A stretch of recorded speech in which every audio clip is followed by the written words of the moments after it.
Bismillahirrahmanirrahim. Assalamualaikum warahmatullahi wabarakatuh. Ketemu lagi dengan saya di YouTube channel saya. Kali ini saya akan membahas salah satu relasi makna, yaitu sinonim. Tapi sebelum kita mulai video kali ini, jangan lupa untuk tekan tombol like, comment, and subscribe ya. Oke teman-teman, kita mulai aja. Sinonim berasal dari bahasa Yunani kuno, yaitu onoma yang berarti nama dan sin yang berarti dengan. Secara harfiah, sinonim berarti nama lain untuk benda atau hal yang sama.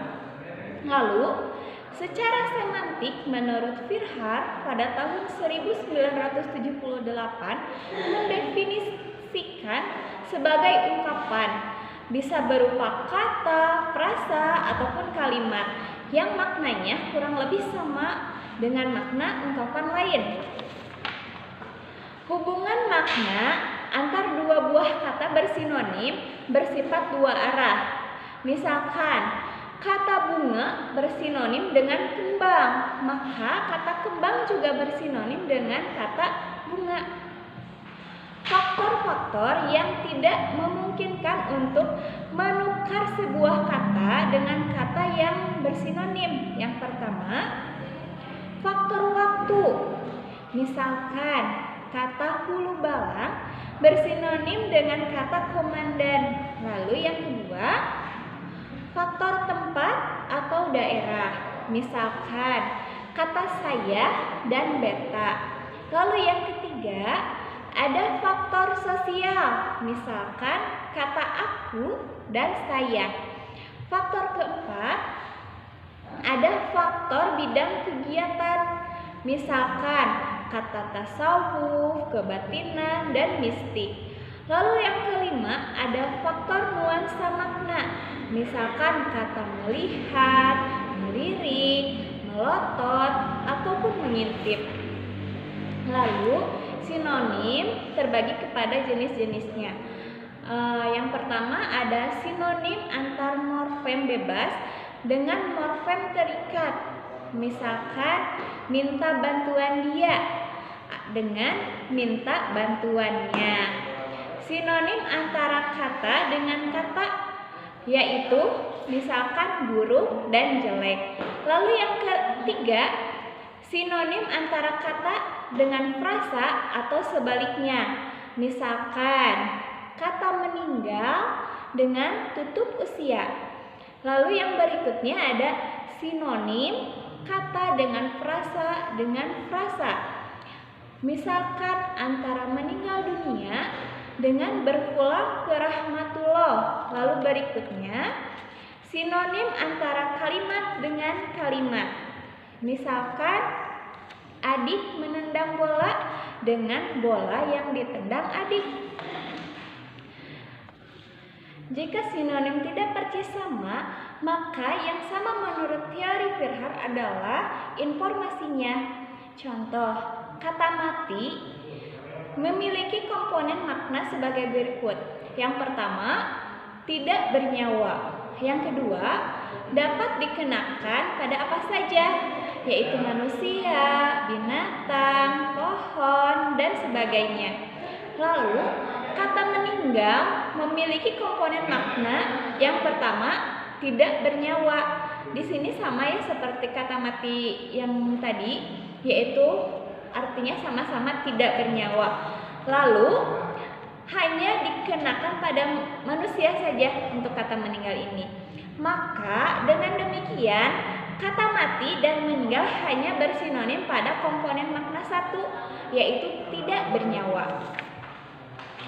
Ada prinsip umum semantik yang mengatakan apabila bentuk berbeda makna, maka maknanya pun akan berbeda, walaupun perbedaannya hanya sedikit.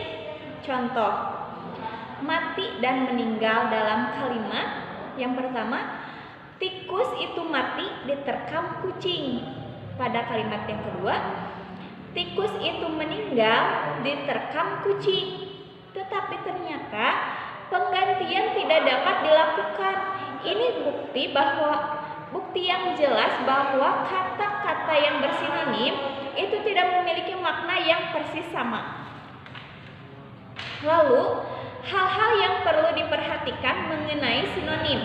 Yang pertama, tidak semua kata dalam bahasa Indonesia memiliki sinonim seperti pada kata meja, lantai, papan tulis, tas, ataupun kipas angin.